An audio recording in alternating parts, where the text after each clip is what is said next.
오늘 나누실 성경 말씀은 시편 62편 1절에서 12절입니다. 구약 성경 845쪽입니다. 시편 62편 1절에서 12절입니다. 한 절씩 교독하시고 마지막 절을 합독하겠습니다. 1절입니다. 나의 영혼이 잠잠히 하나님만 바라며 나의 구원이 그에게서 나오는도다. 오직 그만이 나의 반석이시요 나의 구원이시요 나의 요새이시니 내가 크게 흔들리지 아니하리로다. 넘어지는 담과 흔들리는 울타리 같이 사람을 죽이려고 너희가 일제히 공격하기를 언제까지 하려느냐. 그들이 그를 그의 높은 자리에서 떨어뜨리기만 꾀하고 거짓을 즐겨하니 입으로는 축복이요 속으로는 저주로다. 셀라. 나의 영혼아 잠잠히 하나님만 바라라. 물은 나의 소망이 그로부터 나오는도다. 오직 그만이 나의 반석이시요 나의 구원이시요 나의 요새이시니 내가 흔들리지 아니하리로다. 나의 구원과 영광이 하나님께 있으며 내 힘의 반석과 피난처도 하나님께 있도다. 백성들아 스스로 그를 의지하고 그의 앞에 마음을 토하라. 하나님은 우리의 피난처시로다. 셀라. 아 슬프도다. 사람은 입김이며 인생도 속임수이니 저울에 달면 그들은 입김보다 가벼우리로다. 포악을 의지하지 말며 탈취한 것으로 허망하여지지 말며 재물이 늘어도 거기에 마음을 두지 말지어다. 하나님이 한두 번 하신 말씀을 내가 들었나니 권능은 하나님께 속하였다 하셨도다. 주여 인자함은 주께 속하오니 주께서 각 사람이 행한 대로 갚으심이니이다. 아멘. 삶을 살다 보면 누구라도 뜻하지 않은 어려움을 당할 때가 있습니다. 스스로의 잘못으로 나타난 결과도 있지만 때로는 사고나 자연재해와 같은 예측할 수 없는 어려움이 찾아오기도 합니다. 뿐만 아니라 사람과 사람의 관계 속에서도 뜻하지 않은 어려움을 당하기도 합니다. 우리는 이것을 상실감이라고 부릅니다. 상실이란 어떤 사람과의 관계가 끊어지거나 헤어지게 됨을 의미하는데 가정의 해체, 이별, 죽음, 친구의 배신과 같은 사건들이 그렇습니다. 시편 62편을 쓴 다윗도 상실을 경험했습니다. 오늘 시편 62편의 말씀의 배경에 대해서 많은 학자들이 우리가 이전에 시편 61편에 이어서 함께 나누었던 것처럼 자신의 사랑하는 아들 압살롬의 반역으로 말미암아 도망치던 시기의 이야기라고 봅니다. 그래서 이 시를 비탄시라고 부르기도 합니다. 비탄시는 대부분 시인이 겪고 있는 현실적인 상황에 대한 탄식이나 호소 또는 악인에 대한 징벌에 대해서 간구하는 이야기가 많습니다. 그런데 오늘 본문은 비탄시임에도 불구하고 전혀 다른 관점으로 전혀 다른 해석으로 우리에게 노래를 부르고 있습니다. 1절에서 2절입니다. 나의 영혼이 잠잠히 하나님만 바라며 나의 구원이 그에게서 나오는도다. 오직 그만이 나의 반석이시요 나의 구원이시요 나의 요새이시니 내가 크게 흔들리지 아니하리로다. 다윗은 현재 아들 압살롬의 반역에 의해 왕의 자리를 빼앗기고 도망치고 있습니다. 또한 그 아들 압살롬은 군사회의를 열어서 다윗을 죽일 계획까지 세웠습니다. 다윗은 죽음에 대한 공포와 동시에 현재 분노에 휩싸여 있을 것입니다.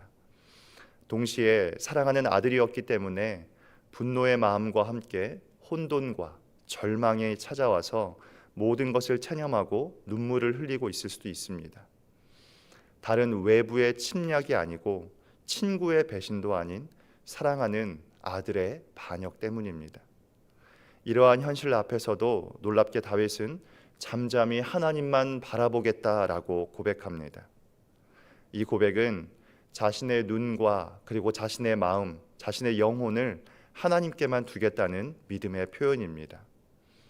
분노의 마음도 하나님께 가져가고 절망의 마음도 하나님께 가져가고 뒤죽박죽되어 무질서한 마음도 하나님께 가지고 나가겠다는 것입니다. 다시 말해 잠잠히라는 것은 아무것도 하지 않겠다라는 말이 아니라 그 누구보다 그 무엇보다 간절하게 마음과 뜻과 힘을 다해 하나님께 내 마음의 우선순위를 1순위로 두겠다는 말입니다.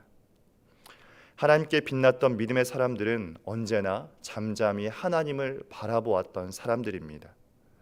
아브라함에게 내가 너에게 큰 민족을 이루고 너의 후손을 별과 같이 많게 하겠다라고 하나님 말씀하셨을 때 아브라함이 한 일은 무엇이었습니까? 수십 년을 믿음으로 잠잠히 기다리는 것이었습니다. 자녀를 낳을 수 없는 그의 아내 사라도 약속하신 하나님을 향한 믿음으로 25년을 잠잠히 기다렸습니다.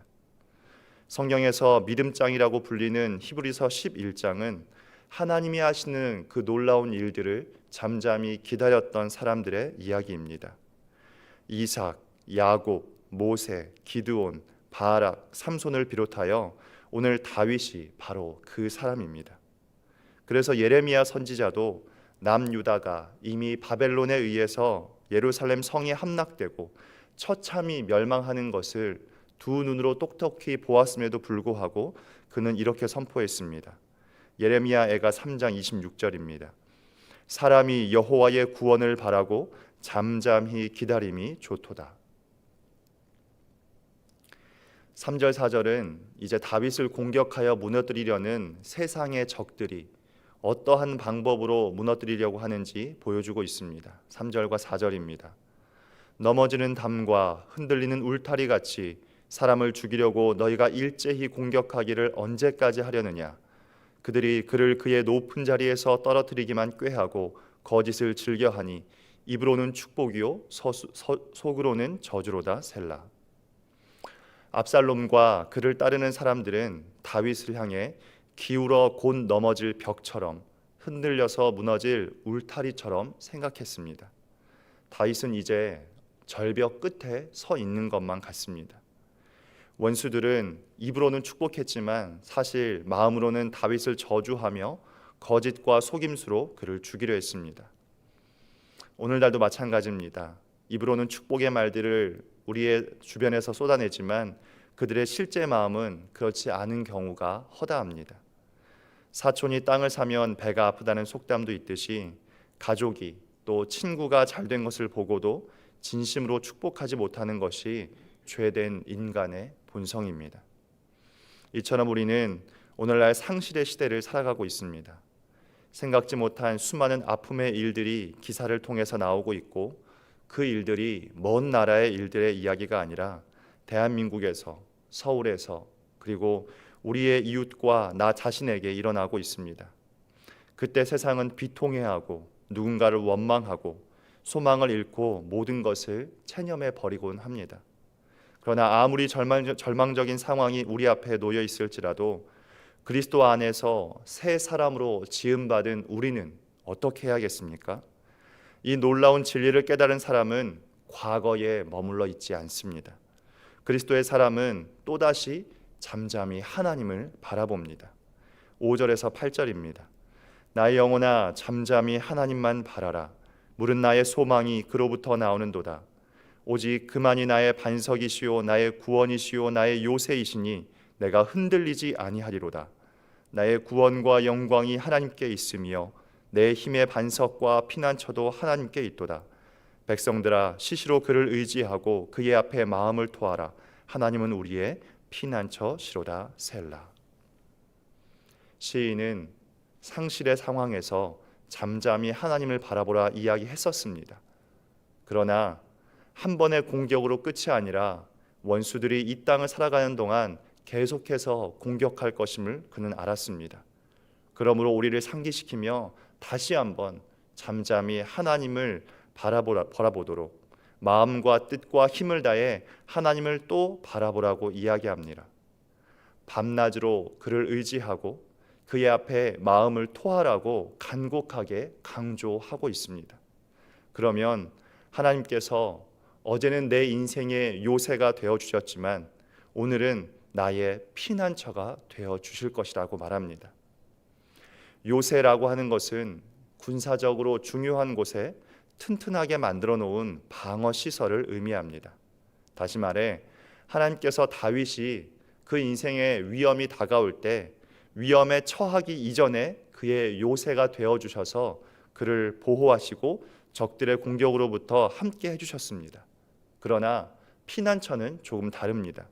피난처는 분쟁이나 박해를 당해서 피난 간 사람들을 보호해 주는 곳입니다. 다시 말해 어려움을 이미 당하고 있는 그 사람을 찾아가 보호받을 수 있는 그러한 장소를 뜻하는 것입니다. 다윗은 이 아들 압살롬의 반역이 있기 오래전에 더 큰 어려움을 당한 적도 있었습니다. 과거에 아말렉의 군사들이 다윗과 그의 군사들이 없는 틈을 타서 기습적으로 공격해서 다윗의 마을을 완전히 불태우고 그의 모든 아내와 자녀들을 납치한 적이 있었습니다.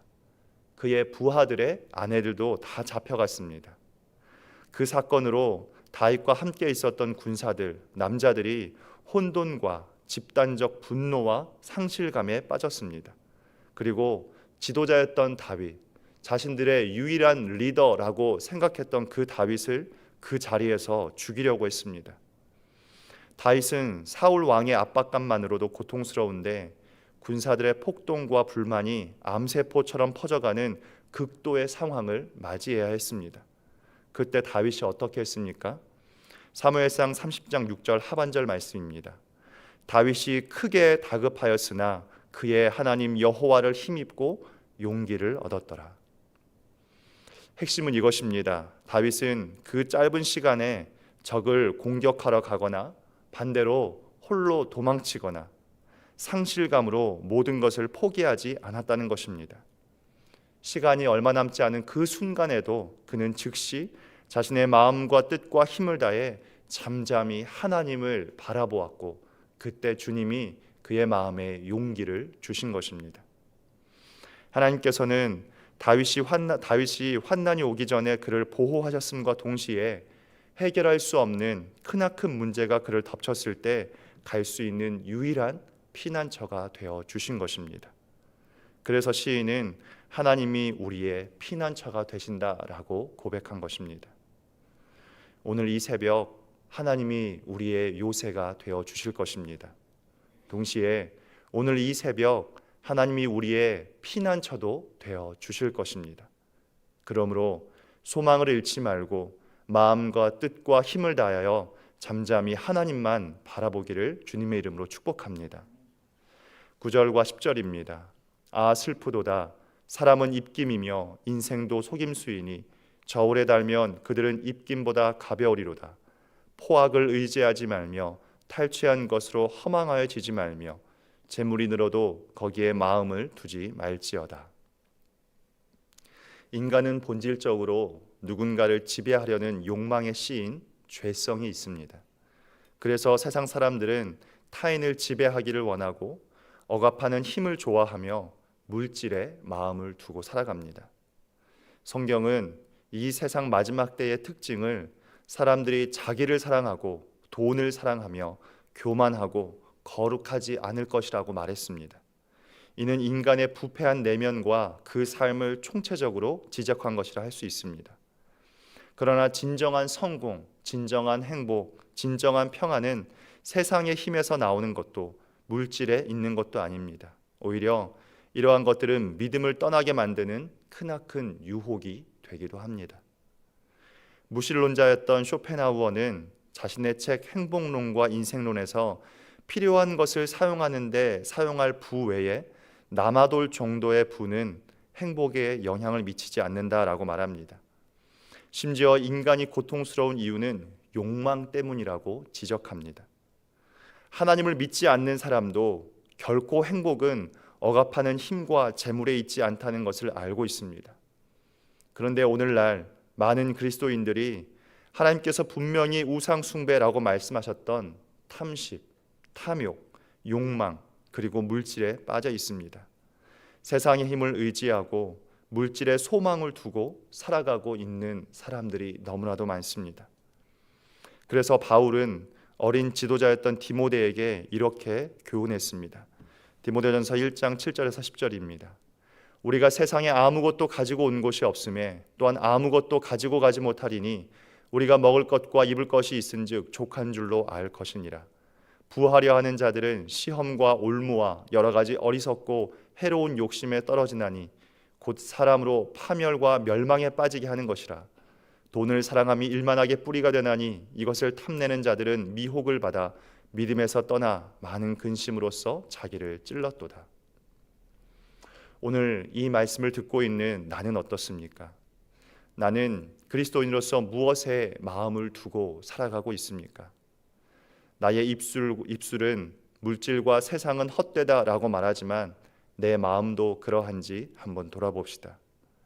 내 입술은 비전이라 외치고 있는 것들이 내 마음에서는 욕망이 아닌지 돌아봅시다. 내 기도의 입술에는 꿀을 발라 놓았지만 내 마음에는 칼을 숨기고 있지 않은지 돌아봅시다. 하나님께서 오늘 내 마음 가운데 찔림을 주신다면 회개함으로 하루를 시작해야 할 것입니다. 11절과 12절입니다. 하나님이 한두 번 하신 말씀을 내가 들었나니 권능은 하나님께 속하였다 하셨도다. 주여 인자함은 주께 속하오니 주께서 각 사람이 행한 대로 갚으심이니이다.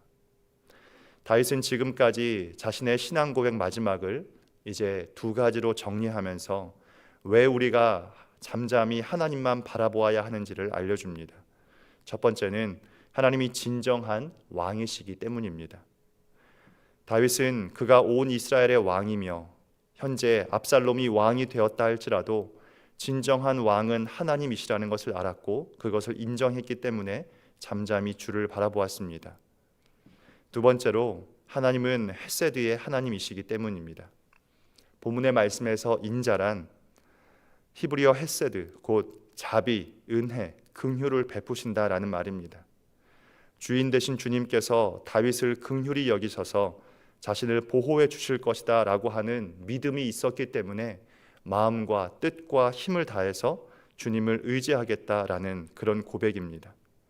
그래서 세상에서 아무리 강한 자라도 하나님 앞에서는 교만해서는 안 되고, 동시에 세상에 가장 약한 위치에 있는 약자가 되었을지라도 주인 되시는 주님이 보호해 주시니 결코 낙심하지 말라는 것입니다.